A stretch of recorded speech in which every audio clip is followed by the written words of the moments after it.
வாழ்க்கையிலே நான் நம்புகிறேன், எந்தெந்த காரியங்கள் எல்லாம் இதுவரையிலும் செயல்பட முடியாமல் கிடக்கிறதோ அந்த காரியத்தை நான் செயல்படுத்த ஆரம்பிப்பேன். ஏனென்றால் நம்முடைய ஆண்டவராகிய கர்த்தர் அவர் செயலிலே வல்லவராய் இருக்கிறார். ஒருவேளை நிறைய தேங்கி கிடக்கலாம், நிறைய பேருடைய தரிசனங்கள் தேங்கி கிடக்கலாம், உங்களுடைய ஆசைகள் ஒருவேளை நிறைவேறப்படாமல் இருக்கலாம். எப்படி செய்ய முடியும், எப்படி இது நடக்கும் என்றெல்லாம் உங்க எண்ணங்கள் வரலாம்.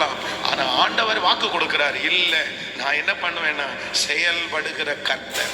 நீங்கள் ஜெபித்த அந்த காரியத்தை கர்த்தர் செயல்பட ஆரம்பிக்க போகிறார். நீங்கள் உங்களுடைய மனதிலே விருப்பமான அந்த காரியத்தை கர்த்தர் வாக்கு கொடுக்கிறார், நான் சீக்கிரமாய் செயல்படுத்துவேன். ஏனென்றால் செயலிலே வல்லவராய் இருக்கிற கர்த்தர். ஆமென் என்று அறிக்கை செய்வோம். உங்களுடைய கரங்களை அப்படியே வானத்துக்கு நேராக உயர்த்தி சொல்லுங்கள், ஆண்டவரே செயல்களிலே வல்லவராய் இருக்கிற கர்த்தர், அந்த காரியத்தை கர்த்தர்